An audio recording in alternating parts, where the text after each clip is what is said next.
da fé, da necessidade de nós cultivarmos a medida de fé que nós já recebemos do Senhor.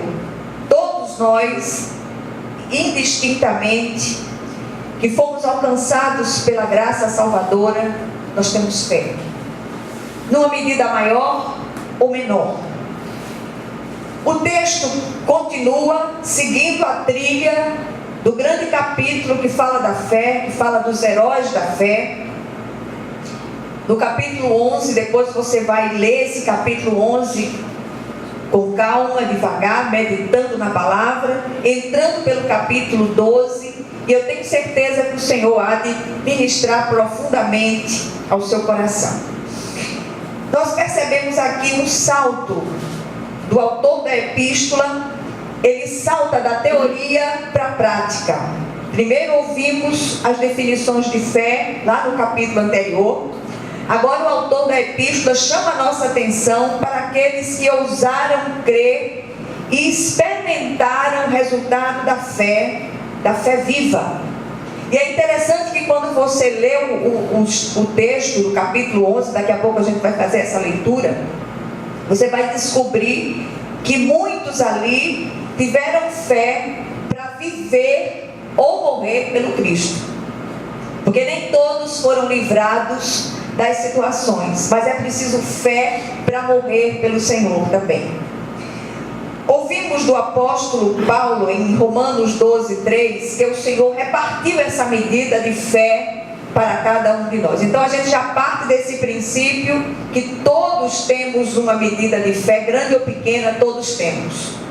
Cabe a nós agora cuidar dessa semente, adubando-a. E essa rega muitas vezes é feita com lágrimas. Nesses dias foram dias de muita agonia. Nós perdemos 2 primos queridos. E foram dias de muita luta, de muita oração e tal. Mas eles partiram. A fé falhou? Não. Muitas vezes a gente precisa dessa fé viva para ficar na plataforma de embarque sem se desesperar quando os nossos queridos partem. Nós estamos enfrentando agora a luta da minha nora com a mãe num estado gravíssimo. A gente não sabe o desfecho, os desdobramentos da situação. A gente ora e clama enquanto a vida para que haja uma mudança, para que haja uma restauração, mas nós não sabemos, eu repito, os desdobramentos daquela situação. É preciso fé para estar ali naquele hospital, enfrentar aquela UTI, passar por tudo aquilo e sair mais que vencedora dessa via dolorosa. Muito bem. A fé bíblica, eu queria chamar sua atenção para isso. Muitas vezes as pessoas dizem: olha, eu não tenho fé. Porque muitos associam a fé bíblica a emoções. Associam a fé bíblica àquelas sensações emocionais de arrepios. Olha, eu não senti um arrepio. Nós somos chamados para crer. Não fomos chamados para sentir, para ver. E por que nós precisamos confessar essa fé tanto para a salvação quanto para a vitória? Porque quem fez a promessa é fiel e não falha. E ele disse uma coisa: ele não prometeu que nós não passaríamos por vales áridos, ele não prometeu que nós não atravessaríamos desertos, ele não prometeu que nós não enfrentaríamos o vale da sombra da morte, mas ele disse que estaria conosco em todo o tempo. Nós não atravessaremos esses momentos sozinhos. Então que a gente possa adubar a fé com a palavra de Deus, com as orações e regá-la muitas vezes com as nossas lágrimas. A fé, além de um dom dado por Deus, também é um aspecto do fruto do Espírito e como tal se desenvolve em situações adversas. Você quer ver o tamanho da sua fé? Passe por um vale árido, atravesse uma via dolorosa, porque um dos maiores canteiros da semente de fé é a situação adversa.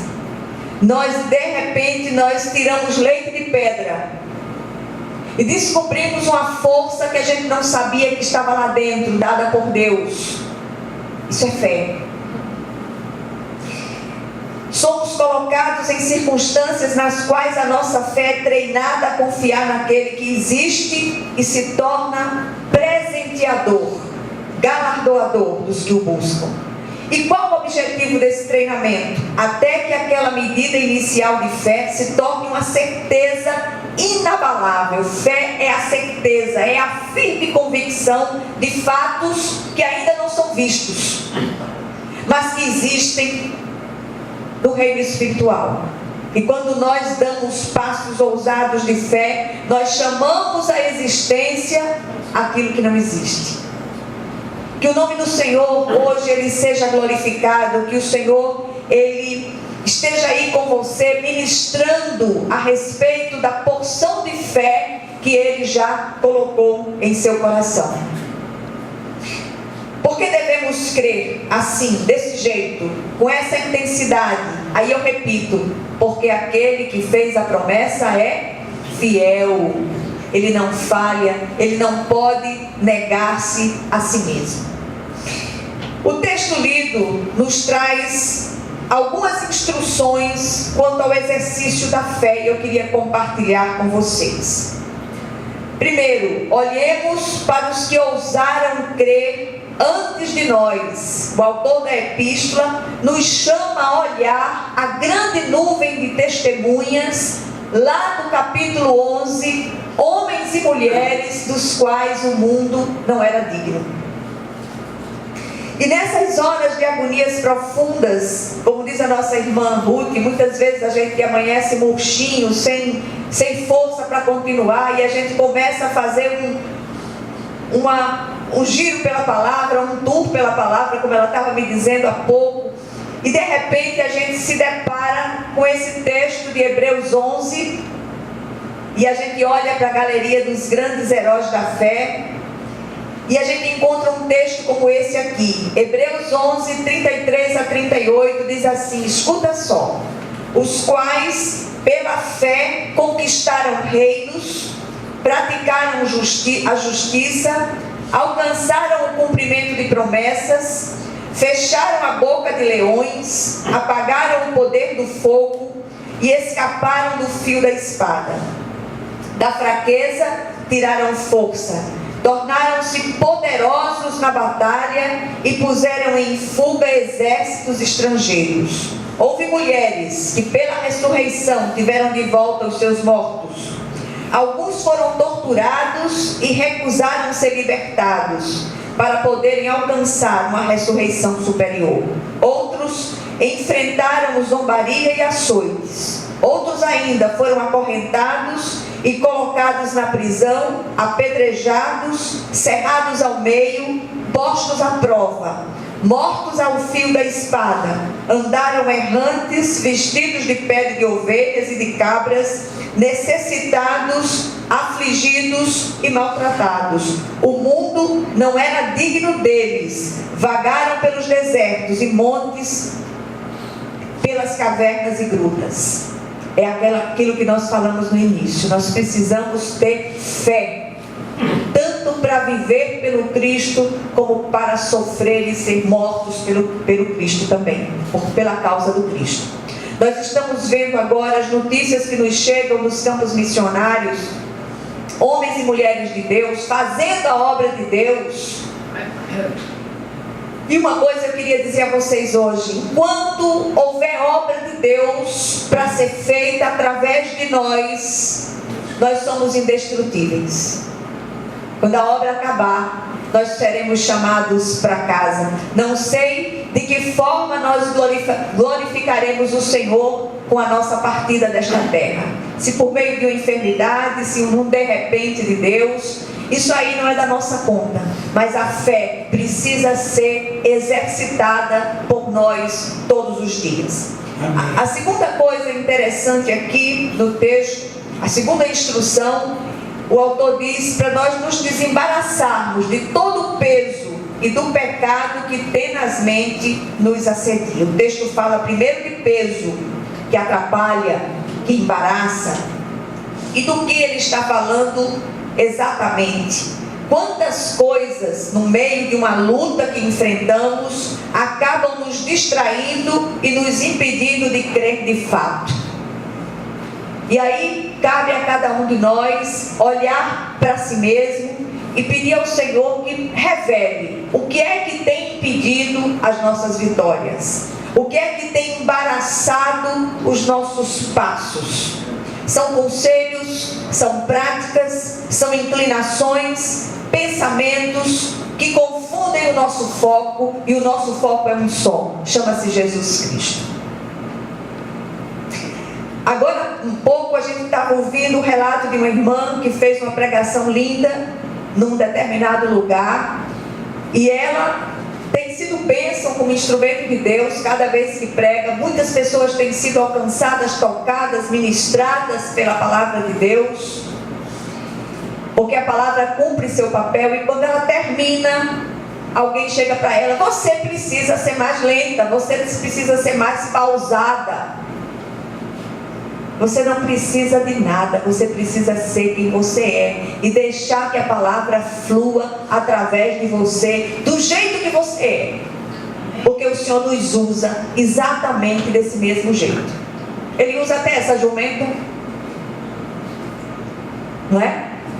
Quantas o Senhor usa jumentas, usa os paralelepípedos da rua. Se nós nos calarmos, até as pedras clamarão.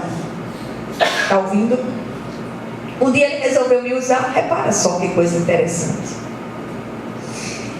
Aí a gente olha aqui, depois o texto fala de pecado, não apenas os pecados específicos, mas da nossa própria pecaminosidade. Nós precisamos ir à presença de Deus, exercitar a nossa fé, dizendo: Senhor, ser propício a mim, pecador, ser propício a mim, pecadora. O Senhor nos usa apesar de nós. E Ele pode usar tremendamente cada um de vocês. Basta que você se disponha para Deus. Diga: Senhor, faça como Isaías. Diga: Senhor, eis-me aqui, envia-me a mim. E o Senhor diz: abre a tua boca que eu a encherei. Deixa o Senhor te usar, meu irmão, minha irmã, em nome de Jesus. E grandes coisas o Senhor fará. E não dê ouvidos às vozes contrárias que vêm para fazer você, para barrar seus passos.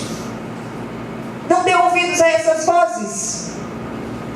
Diga: o Senhor vai me usar do jeito que eu sou. Porque se o Senhor não me usar desse jeito, eu não sou outra pessoa, eu sou essa pessoa que eu sou aqui. E uma coisa impressionante, eu nunca vi uma cabeça tão desonerada como a minha. E o Senhor usa. Um dia eu fui pregar na igreja, fui dar uma palavra lá na escola dominical, na igreja presbiteriana, e eu cheguei com o vestido com a frente para as costas. Outro dia eu vim para cá e vim com um sapato de uma cor, outro de outra. Estava lá, eu calcei e vim embora. E eu cheguei na classe, lá na escola dominical, e as irmãs olhavam para outra e tal. A irmã Iracema olhou para mim, aí disse assim: ô Nádia, esse vestido, ele não está com a frente para as costas não. Eu disse: tá, irmã, mas aí eu vou ajeitar. E fui lá no banheiro e troquei o vestido, resolvi o problema. Todas as minhas roupas são iguais, não tem frente nem costa. Então do jeito que eu pegar eu visto e dá tudo certo. Agora não dá certo é o sapato. Sapato eu tenho que prestar atenção, por isso que eu só tenho um. É outro jeito de resolver o problema. Mas o Senhor vem e usa, e a palavra sai direito. Eu digo: meu Jesus, sabe, toda vez que eu saio do púlpito, eu pergunto ao pastor Malta, eu digo: a palavra saiu direito, ele sai boa. Eu digo: é Jesus, é papai. É papai que faz isso. Amém? Amém. Estejamos atentos em meio às nossas lutas. Pecados precisam ser desmascarados, confessados e abandonados para que alcancemos misericórdia. Deixa eu dizer uma coisa a você: cuidado com aquelas inclinações da sua carne. Quantas inclinações da nossa carne precisam ser emboscadas por nós, desmascaradas por nós, confessadas e abandonadas. Quem tem que fazer isso é você. Não adianta você passar por 200 sessões de libertação, 200 pessoas imporem as mãos sobre você. Se você não se dispuser a se libertar, você vai continuar do mesmo jeito, salvo e miseravelmente infeliz, porque você vai carregando a reboque aquelas inclinações da sua carne. Um dia eu comentei isso aqui no grupo de estudo bíblico da tarde, e eu dizia às irmãs: eu tenho um problema com a ira muito sério. Graças a Deus o negócio melhorou já de uns 60%, viu, pastor? Mas o negócio é sério. E aí eu cheguei no supermercado, no hiper, meu pé é 33. E aí eu chego, um sujeito pegou um carro cheio de compra e passou por cima do meu pé. Ele acertou no meu pé. Eu nunca vi uma coisa daquela. Foi uma dor tão infeliz que veio lágrima nos olhos. Aí eu fechei os olhos assim, parei e levantei os olhos assim. Quando eu vi o sujeito que estava lá embaixo com aquela cara de gozação, o diabo olhando para mim, e eu já estava doidinha para voar na goela do sujeito. E aí eu contei, é 1, e é 2, e é 3, e é 4, e é 5, e é 6. Clamei ao Senhor, eu digo: Jesus, está vendo? Por quê? Porque a ira é um traço da personalidade da gente, é uma inclinação da carne, e a gente precisa se livrar dela. E aí eu disse: Jesus, misericórdia. E no trânsito? Meu Pai Celestial, socorro. E muitas vezes essas coisas acontecem, nós vamos sendo treinados, essas situações surgem exatamente para a gente jejuar dessas inclinações. Não adianta você jejuar de comida. Um dia uma irmã chegou aqui: a senhora precisa jejuar. Eu digo: eu já vivo jejuada, eu não como. E a irmã disse que eu precisava jejuar. Eu preciso jejuar dessas situações, eu não me alimentar delas, não deixar que o sol se ponha sobre a minha ira, para que eu não dê lugar ao diabo. Olha que coisa interessante. E as coisas vão sendo tratadas. Cada vez que a gente abre essa palavra é uma libertação. Quando a gente lê atentamente, deixando que a palavra lave aqueles lugares dos nossos porões que precisam ser tratados. E aí a gente olha para a situação e encontra outra instrução no texto: corramos com perseverança a carreira da fé. Não podemos deixar que nada impeça, distraia ou nos embarace na corrida da fé. Isto tanto para a salvação quanto para a vitória. Hebreus 10, de 35 a 39 diz assim: por isso, não abram mão da confiança que vocês têm. Ela será ricamente recompensada. Vocês precisam perseverar de modo que, quando tiverem feito a vontade de Deus, recebam o que Ele prometeu. Pois em breve, muito breve, aquele que vem virá e não demorará. Mas o meu justo viverá pela fé. E se retroceder, não me agradarei dele. Nós, porém, não somos dos que retrocedem e são destruídos, mas dos que creem e são salvos. Nós somos instados pela palavra em todo o tempo a não desistir da fé, a perseverar apesar de todos os pesares, porque tudo concorre para a gente desistir. A quarta instrução: olhemos para o autor e consumador da nossa fé, Jesus. Olhar para Cristo sem desviar o olhar é o segredo para se chegar ao destino mais que vencedores.